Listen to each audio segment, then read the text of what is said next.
Hi everyone. Thank you so much, first of all, for the beautiful song. Uh, and thank you so much for having me here. बहुत बहुत शुक्रिया आप लोगों का और मैं आज I feel really privileged to be here and share some of a part of my journey and some very personal thoughts about my life, my professional life, my creative life, and I hope कि आप लोगों को उसमें कुछ मज़ा आए या कुछ मिले जिससे या किसी को तो कुछ मिले उससे तो so my topic for today is my life as a creative professional. Okay, so as you can see the PPT here, there is no PPT, right? So there is no PPT because creativity is always about imagination. So I would like you to imagine जो भी मैं बोल रहा हूँ वो इधर है. Okay, so just imagine that and yeah, someone told me it's a nice excuse not to make a PPT, but it's not an excuse. I genuinely want you guys to imagine and put yourselves in my shoes when I speak about creativity and journey through the creative life that I have had. तो शुरू करते हैं. सबसे पहले मैं आपको पूछना चाहता हूं कि आप लोगों ने लव स्टोरीज देखी है फिल्मों में? यस, लव स्टोरीज सबने देखी है, सबने बहुत पसंद की है, लेकिन आजकल लव स्टोरीज कम हो गई है, अब बहुत कम बनती है. क्यों कम बनती है? क्योंकि सबको पता चल गया है कि बॉय मीट्स गर्ल, कोर्टशिप होती है, दे फॉल इन लव, माँ बाप का प्रॉब्लम है, पैसों का प्रॉब्लम है, जो भी प्रॉब्लम है, कुछ कॉन्फ्लिक्ट है, फाइनली दे मीट और they don't meet. But if they meet, it's not the happy ending. Okay, उसके बाद तो सही वाली जर्नी शुरू होती. ओके, उसके बाद प्रॉब्लम्स चालू होती. तो मैं आज जो बात करना चाहता हूँ वो उस फेज की है कि जिसमें आपने मेहनत की, आप एक प्रोफेशनल आर्टिस्ट बन गए. कि मैं चाहता था कि मैं एक प्रोफेशनल राइटर बनूं, और जब मैं वो बन गया उसके बाद क्या करना है, उसके बाद आपको आपकी लाइफ कैसे जीनी है, आपकी क्रिएटिव लाइफ आपको कैसे प्लान करनी है, आपका डे कैसे प्लान करना है, आपकी प्रोजेक्ट्स कैसे प्लान करने हैं, या अपने आप को कैसे मैनेज करना है, अपने सक्सेसेस, अपने फेलियर्स, और आपका क्रिएशन जो है उसको आपको कैसे मैनेज करना है, वो आप how do you go about it. Okay, और how I went about it. Okay, so I want to talk about that which is the story after the love story ends. Okay, so I'll just give you the prelude of the love story that I had. It's a very, inspiring story people tell me it's very inspiring because मैं एक engineer था. मैंने ME किया है इधर से MS university से. उसके बाद मैंने MBA किया. So my MBA was with finance and insurance. Then I was a business consultant with a multinational company for business intelligence specific to insurance industry. So it was a very, niche kind of a job. And of course, IT, insurance, lot of domain knowledge, and everything was there. And when I started my corporate life, I felt out of place there because I realized that मैं पहले से theatre करता था, गाने लिखता था, poetry लिखता था. तो कहीं ना कहीं मुझे रियलाइज़ हुआ कि ये जो लाइफ है, क्यूबिकल्स की लाइफ है, मीटिंग्स की लाइफ है, ये कॉर्पोरेट लाइफ है, मेरे लिए नहीं. कहीं ना कहीं I felt out of place and I thought कि I want to break free of this, कि मुझे अपनी लाइफ ऐसे नहीं जीनी है. मुझे एक राइटर बन के या एक क्रिएटिव बन के अपनी लाइफ जीनी है. So I decided to leave my job, but I was in Bombay. It was a very costly city. Then it's even costlier now. उतना पैसा नहीं था, उतना कोई backing नहीं था. So I started saving money and I started writing alongside my job. तो दिन में 9 to 6, 7 तक जॉब करता था उसके बाद में थिएटर के लिए लिखता था, प्लेज लिखता था, गाने लिखता था. Then I started writing television alongside it.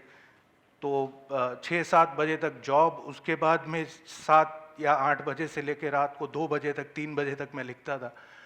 And I continued to parallel careers for about 4 years.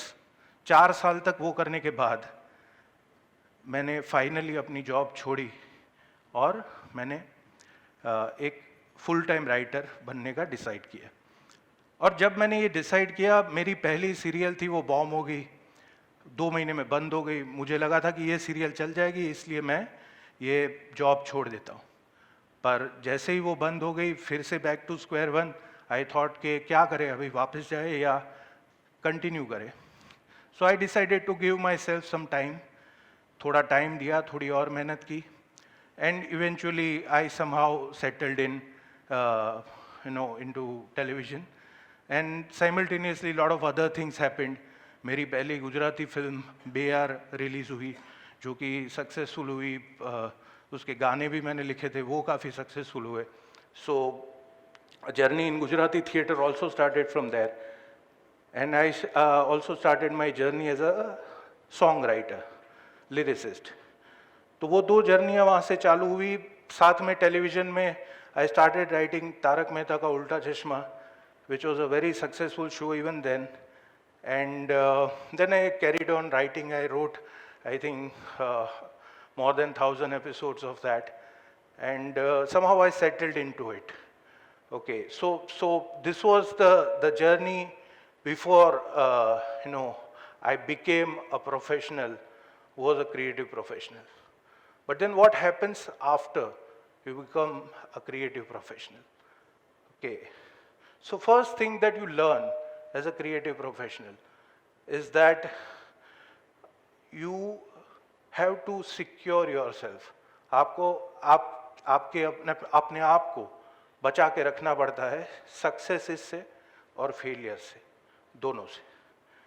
क्योंकि सबसे फिल्म इंडस्ट्री में स्पेसिफिकली और इवन इन टेलीविजन, जो जब आपकी फिल्म नहीं चलती, when your film releases, I have had flops in my career.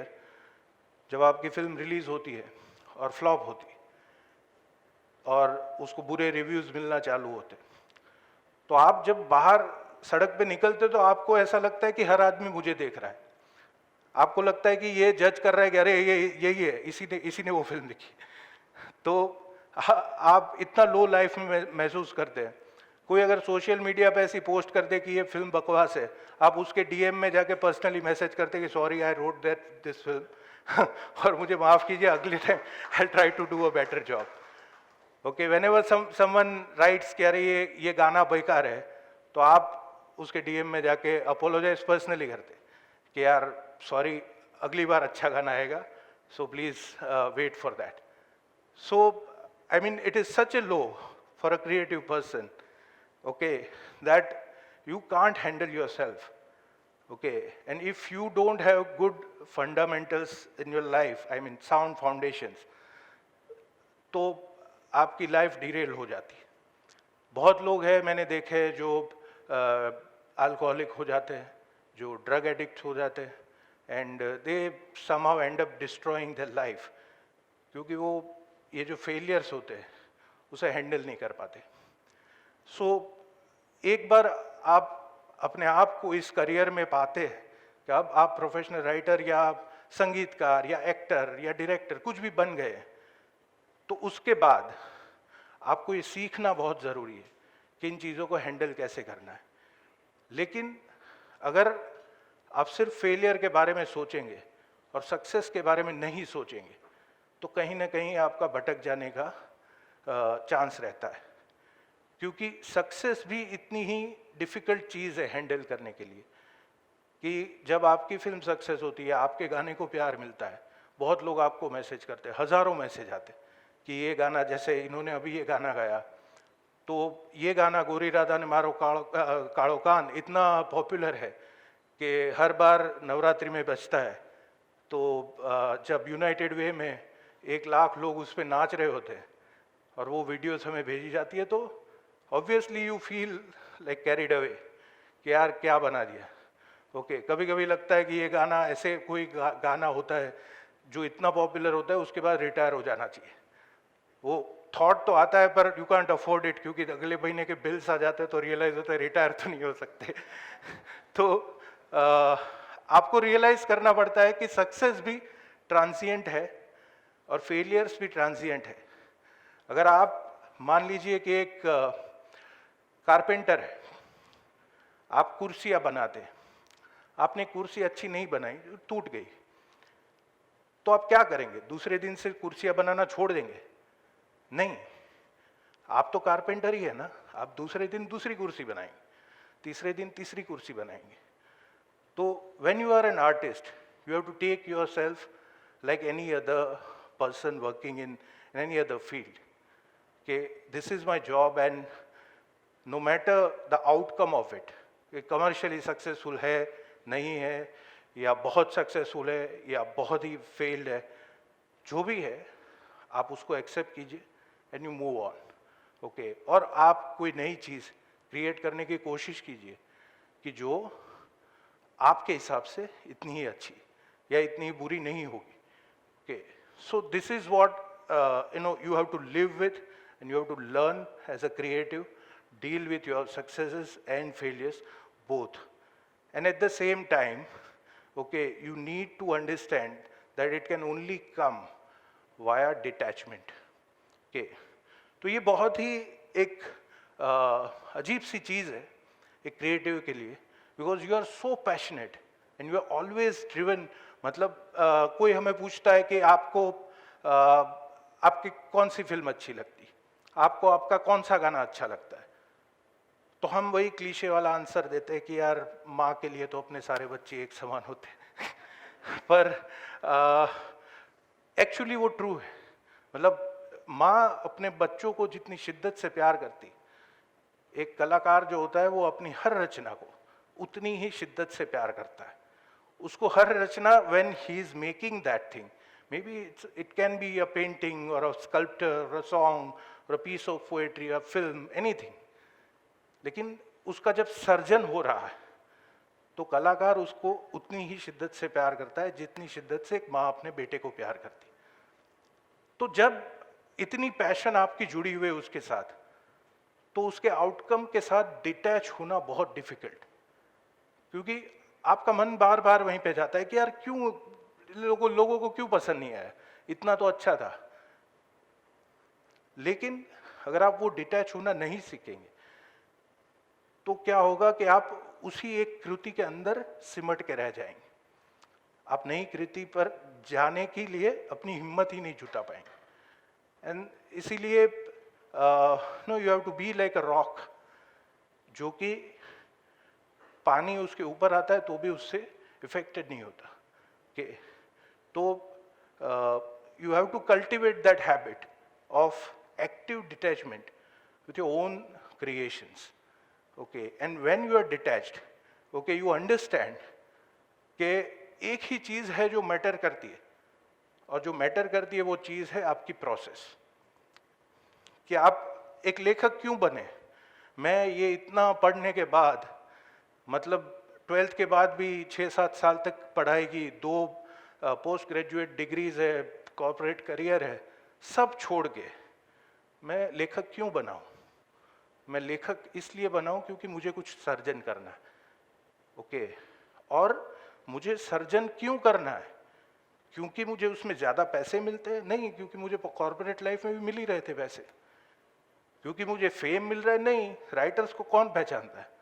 Okay, आज मेरी कोई भी सीरियल का या फिल्म का एक एक्टर इधर होता तो 2000 लोग आ गए होंगे। ओके, पर एक लेखक आता है तो लेखक, बिकॉज वो पर्दे के पीछे का आदमी, and he is not suppose to be known. Okay, तो उसे वैसे भी कोई नहीं पहचानता। तो क्या फेम के लिए आप करते? नहीं, फेम के लिए भी नहीं करते। आप करते हैं क्योंकि आपको करने में मजा आता है, आपको लिखने में मजा आता है, आपको वो चीज बनाने में मजा आता है, और आपको इतना मजा आता है कि आप अपने आप को खो देते हो उसमें, और आप हर चीज को छोड़ के वो करना चाहते हैं। और इसीलिए आप अपना पूरा एजुकेशन, अपना पूरा career, everything you put on stake and you leave it behind to do this. And this is what it is. It is your creativity. आप अपना सर्जन करना चाहते हैं, और अगर ये प्रोसेस में आपको मजा नहीं आ रहा है, ठीक है, तो फिर आप छोड़ दीजिए, आप कुछ और कीजिए. So when I talk about being detached with it, so that is what detachment is, that you detach yourself from outcome of it, कि जो भी इसका फल होगा वो होगा, मुझे ये क्रिएट करने के प्रोसेस में मजा आता है. So you concentrate on the process of creating that, and that gives you the maximum joy. You are king of the world. एक पेज पे एक गाना लिख दिया जो कि आपके हिसाब से अच्छा गाना, you are king of the world. आपने दुनिया जीत ली है, इससे आगे कुछ नहीं चाहिए. And then you finally reiterate what you are doing is why you are doing, I mean why you are doing what you are doing. क्यों वो जरूरी है, मतलब why create art in the first place. गाने क्यों लिखने हैं, कहानियां क्यों कहनी है, फिल्में क्यों बनानी है, क्यों करना है? क्योंकि आवर लाइव्स आर वेरी एफेमेरल. हम लोग बहुत छोटी सी जिंदगियां जी रहे हैं. 50-60 साल 75 साल के लिए इस दुनिया में रहेंगे, फिर चले जाएंगे. दुनिया बहुत बड़ी है, टाइमलाइन बहुत बड़ी है. तो हम सब कुछ ऐसा करना चाहते हैं which will stay, which will remain, which will record our times, which will be the monolith of our times, okay, which is created by you. And that's why we create. Our creativity is for that. We are in the service of art. We are not artists. We are serving the art. We are the medium of art. And we are trying to create something that will last forever. That is all we want, okay. हम ऐसा कुछ surgeon करना चाहते हैं जो कि रहे, क्योंकि लेखक जो लिखता है, गालिब का एक बहुत फेमस शेर है कि आते हैं गैब से ये मज़ामी ख्याल में, गालिब शरीर खामा नवाए सरोश है. कि कलम की कागज़ के ऊपर लिखने की जो आवाज़ है वो फरिश्तों की आवाज़ है, वो it's a voice of divine, ठीक है. तो हम ये सर्जन इसलिए करते हैं क्योंकि जो लिखा जाता है अक्षर उसे बोलते इसलिए है क्योंकि उसका क्षय नहीं होता, वो कभी मरता नहीं है. तो आप कुछ ऐसा क्रिएट करना चाहते हैं जो कभी मरे नहीं, जो हमेशा अमर रहे और लोगों को सालों तक, if it is good enough, सदियों तक याद रहे. आपका भी नाम कहीं ना कहीं 500 साल या 1000 साल के बाद कोई याद करे कि यार ये चीज़ इसने लिखी थी. जैसे आज भी हम महान शायरों को, कवियों को, लेखकों को हज़ारों साल के बाद भी याद करते. तो बस यही है एक लेखक की ज़िंदगी का सरमाया. And this is what I wanted to talk about, and this is the essence of life as a creative profession. Thank you so much. That was my time, and thank you for listening to me.